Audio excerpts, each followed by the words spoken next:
Hello everyone. इस video में हम जानेंगे कि उत्तराखंड में कौन कौन सी रिवर कहां से निकल रही हैं, उनका ओरिजिन कहां है, कैसे वो निकलती हैं, कौन से ग्लेशियर से निकलती हैं और आगे जाकर वो कौन से रिवर में मिल जाती हैं, और लास्ट में आपकी गंगा कैसे निकलती है। बहुत लोगों को ये कंफ्यूजन है कि गंगा गंगोत्री से निकली है कि ये गौमुख से निकली है, कि भाई वो कहीं से नहीं निकली है। ठीक है, आइए समझते हैं। सबसे पहले देखते हैं कि जो बद्रीनाथ हमारा है, बद्रीनाथ के पास एक ग्लेशियर है, उसका नाम है संतोपंत ग्लेशियर। क्या नाम है? सतोपंत ग्लेशियर। सतोपंत इसका नाम इसलिए रखा गया है, सत का मतलब होता है ट्रुथ और पंथ का मतलब होता है रास्ता, पाथ, सत्य पे जाने वाला मार्ग, जो आपका ट्रुथ, सही रास्ते में, सत्य में जाने वाला मार्ग होता है, उससे इसका नाम लिया गया है सतोपंथ। ये ग्लेशियर है, ग्लेशियर को हिंदी में हिमानी बोलते हैं। तो बद्रीनाथ के पास एक ग्लेशियर है सतोपंथ, वहां से निकली है विष्णु गंगा, वहां से आपकी निकलती है विष्णु गंगा। सतोपंथ ग्लेशियर आपसे आपकी क्या निकल रही है? विष्णु गंगा निकली है। उसके पास में एक जगह है नीति वैली, आपकी नीति वैली से निकली है धौली गंगा। तो सतोपंथ ग्लेशियर से निकलती है विष्णु गंगा और नीति वैली से निकली है धौली गंगा। दोनों आकर मिलते हैं विष्णु प्रयाग में। प्रयाग उन जगहों को बोलते हैं जहां पर दो नदियों का संगम होता है, जहां पर भी दो या दो से ज्यादा नदियां आकर, रिवर्स आकर मिलती हैं, उस मीटिंग पॉइंट को हम प्रयाग बोलते हैं हिंदी में।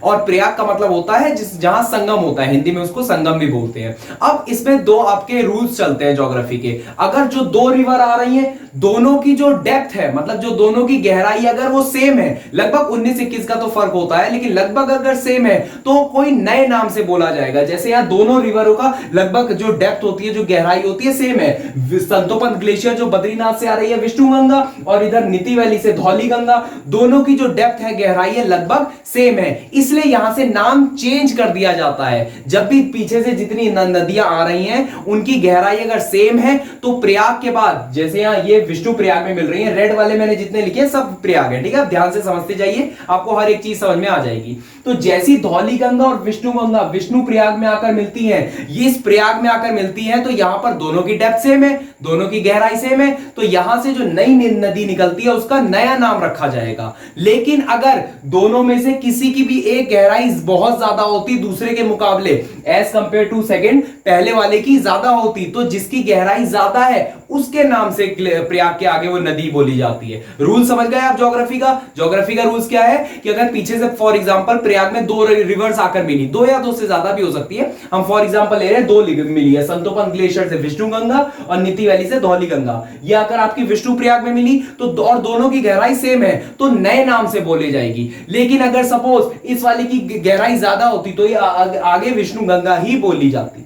ठीक है, तो इन दोनों की गहराई लगभग सेम है, दोनों की डेप्थ सेम है, तो यहां विष्णु प्रयाग से, प्रयाग मतलब जहां पर मिल रहे हैं, विष्णु प्रयाग में धौली गंगा और विष्णु गंगा आकर खत्म हो जाती है। यहां क्योंकि दोनों की गहराई सेम थी तो नई नदी का नाम बोला जाता है, यहां से इसको बोला जाता है अलकनंदा। अलकनंदा काफी गहरी नदी है, इस रूट में सबसे गहरी नदी है। ठीक है, तो आपका विष्णु प्रयाग से याद रखेंगे अलकनंदा चलती है। ये जो अलकनंदा है कहां से चलती है? विष्णु प्रयाग से, यहां से स्टार्ट हो गई है। ठीक है, विष्णु प्रयाग में संतोपंथ ग्लेशियर से आपकी विष्णु गंगा आई और नीति वैली से धौली गंगा आई, ये आकर विष्णु प्रयाग में मिल गई और यह खत्म हो गई क्योंकि दोनों की गहराई सेम थी। यहां से आपका अलकनंदा शुरू हो गई। ठीक है, मैं बार बार इसलिए रिपीट कर रहा हूं, आपको आराम से समझ में आ जाएगा, हर चीज बहुत आराम से समझेंगे। अब विष्णु प्रयाग से अलकनंदा चली आगे चली, यहां पीछे नंदा घुंटी से एक दूसरी रिवर आती है नंदाकिनी, एक मंदाकिनी भी है, वो भी समझेंगे, केदारनाथ से आती है।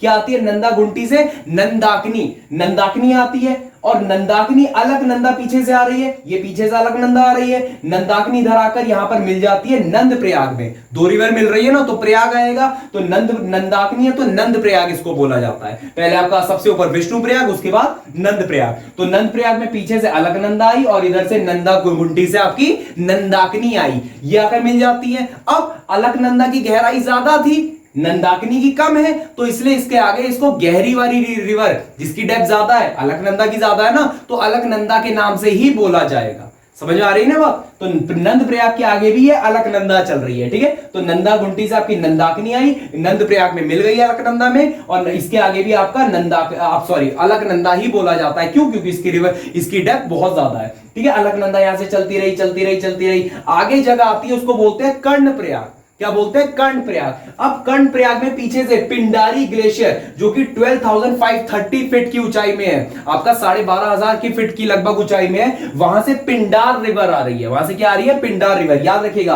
पिंडार रिवर पिंडारी ग्लेशियर से आ रही है, ठीक है। पीछे से पिंडारी ग्लेशियर से पिंडार रिवर आई, वो पीछे जो अलकनंदा आ रही थी उसमें मिल जाती है कर्णप्रयाग में। याद रखिएगा नाम, कहां मिलती है, कर्णप्रयाग में मिलती है। अब पिंडार रिवर जो पिंडारी ग्लेशियर से आई और पीछे से आपकी जो अलकनंदा आई, ये यहां पर मिल जाते हैं कर्णप्रयाग में। और चूंकि अलकनंदा की गहराई ज्यादा थी तो अभी भी अलकनंदा का नाम ही आगे चलेगा। मैंने आपको रूल स्टार्टिंग में ही बता दिए, जिसका अगर दोनों रिवर्स का आपका डेप्थ सेम है, गहराई सेम है, तो नया नाम रखा जाएगा ज्योग्राफी के रूल्स के हिसाब से। लेकिन अगर जिसकी गहराई ज्यादा है तो ज्यादा वाले का नाम रखा जाता है, ठीक है। तो पिंडारी ग्लेशियर इतनी ऊंचाई में पूछा जाता है एग्जाम में, 12,530 फीट की ऊंचाई में आपका पिंडारी ग्लेशियर, ठीक है। अगर पिंडारी ग्लेशियर से पिंडार रिवर आई, वो कर्णप्रयाग में मिल जाती है और पीछे से अलकनंदा आती है। अलकनंदा की गहराई ज्यादा होती है तो अलकनंदा ही आगे चलती है, ठीक है। अब दूसरा देखिए, ये आ गया केदारनाथ। केदारनाथ से निकलती है मंदाकिनी। केदारनाथ से क्या निकलती है, मंदाकिनी। थोड़ी लंबी रिवर है भी। केदारनाथ से निकलती है मंदाकिनी, चलती रहती है और पीछे से जो अलकनंदा आ रही थी उससे मिलती है रुद्रप्रयाग में। बहुत इंपॉर्टेंट जगह है रुद्रप्रयाग, यहाँ की अदरक बहुत मशहूर है रुद्रप्रयाग में, ठीक है। रुद्राक्ष की माला होती है ना, रुद्रप्रयाग, प्रयाग मतलब मिल रहे हैं। तो पीछे से आपका आ रही है मंदाकिनी, के कहां से निकली है, केदारनाथ से। केदारनाथ से निकली है मंदाकिनी। मंदाकिनी आगे आकर अलकनंदा से कहां मिलती है, रुद्रप्रयाग में। अभी भी अलकनंदा ही गहरी है, ठीक है। तो अलकनंदा आगे चलती रहती है, अलकनंदा आगे चलती रहती है, ठीक है। चलिए, अलकनंदा आगे चली गई। अब दूसरी साइड आइए, उत्तरकाशी डिस्ट्रिक्ट में एक जगह है गंगोत्री। गंगोत्री के भी 18 किलोमीटर आगे, 18 किलोमीटर आगे एक जगह है गोमुख। वहां से निकली है भागीरथी। बहुत बड़ी रिवर है भागीरथी, आपकी काफी बड़ी नदी है। उत्तरकाशी डिस्ट्रिक्ट में एक जगह है गंगोत्री। गंगोत्री से भी 18-20 किलोमीटर आगे एक जगह है गोमुख। तो वहां से निकली है भागीरथी। भागीरथी उत्तरकाशी वहां गोमुख से चलती है और आगे आके आकर यहां जब भागीरथी बीच में मिल चलती होती है तो इसकी भी एक सहायक नदी है। सहायक नदी मतलब ट्रिब्यूटरीज है। इसकी भी एक है भिलांगना। भिलांगना आपकी निकली है खटीलिंग से। खटीलिंग इसकी जगह है, एक छोटा सा ग्लेशियर है, ज्यादा बड़ा नहीं है, ठीक है। आपका पीछे उत्तरकाशी से क्या निकली है, गोमुख जगह से भागीरथी आगे चलती है। और घनसालियत में, ये आपका प्रयाग नहीं है, बहुत बड़ी जगह नहीं है, इसलिए इसका नाम आपका बहुत छोटी नदी है। भिलांगना बहुत ही छोटी नदी है, इसलिए यहां प्रयाग नाम नहीं रखा जाता। घनसालियत एक जगह है, घनसालियत जगह में भिलांगना और भागीरथी मिल जाती है। लेकिन भागीरथी बहुत बड़ी है और बहुत गहरी है, तो भिलांगना नदियां खत्म हो जाती है और भागीरथी ही आगे चलती रहती है। भागीरथी और पीछे से जो अलकनंदा आ रहे थे, ये मिलते हैं देवप्रयाग में। कहां मिलते हैं, देवप्रयाग में। बहुत ही इंपॉर्टेंट जगह है, देवप्रयाग में मिलते हैं। कहां से, गोमुख से जो निकली आपकी भागीरथी और भिलांगना को अपने में घनसालियत में मिलाया। भागीरथी गहरी थी, भागीरथी आगे चली, पीछे से अलकनंदा आ रही है इस रूट से, वो मिलती है देवप्रयाग में। अलकनंदा देखिए विष्णुप्रयाग से बनी थी और सबसे गहरी थी, ये चलती रही और देवप्रयाग में आकर खत्म हुई।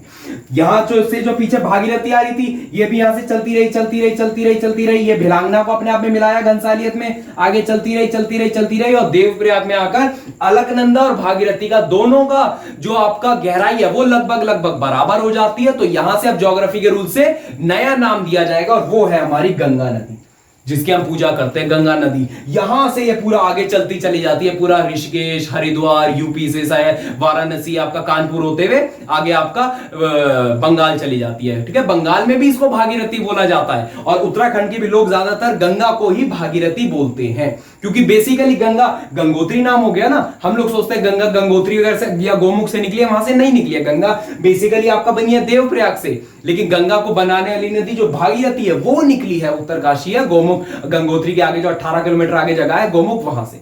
ये बात समझ में आ गई, ठीक है। इसमें एक बात और समझ लीजिए, जो घनसालियत ये जगह है ना जहां पीछे से भागीरथी आ रही थी, यहां पर एक डैम बना है, एशिया का सबसे हाईएस्ट डैम, सबसे बड़ा नहीं बोल रहा हूं, सबसे हाईएस्ट डैम 42 किलोमीटर स्क्वायर में है। उसका नाम है हमारा टिहरी डैम, जो टिहरी बांध है। टिहरी डैम हमारा जो घनसालियत में बना है वो किस किस नदी में बना है, भागीरथी और भिलांगना में, ठीक है। और जो बहुत बड़ा डैम होता है, टिहरी डैम जैसे बहुत बड़ा डैम है, ऐसे जो बहुत बड़े डैम्स होते हैं उनके सपोर्टर डैम भी बनाए जाते हैं, पीछे उनके सहायक बांध भी बनाए जाते हैं जो उनको सपोर्ट करें। वो आपका डैम है कोटेश्वर डैम, टिहरी डैम से थोड़ा पीछे है कोटेश्वर डैम। तो ये दोनों किसमें बने हैं, भागीरथी नदी में बने हुए हैं। तो आपको सारी रिवर्स नदियां समझ में आ गई उत्तराखंड की। अब इसमें प्रयाग के बारे में और समझते हैं। जितने मैंने रेड कलर में जितने करे हैं प्रयाग, इसको छोड़ के घनसालिया आपका कोई प्रयाग नहीं है। तो सबसे पहले आपका देव प्रयाग है, नंबर सेकंड रुद्र प्रयाग है, नंबर थर्ड कर्ण प्रयाग है, नंबर फोर्थ नंद प्रयाग है, and number fifth Vishnu Prayag है। ये पंच प्रयाग भी कहा जाता है। और ये देखिए, ध्यान से देखिएगा, पंच प्रयाग सबके सब अलकनंदा रिवर में है। ध्यान से देखिए, यहां से तो आपकी गंगा नदी स्टार्ट है, ये अलकनंदा और भागीरथी के संगम में बना है पंच आपका देवप्रयाग।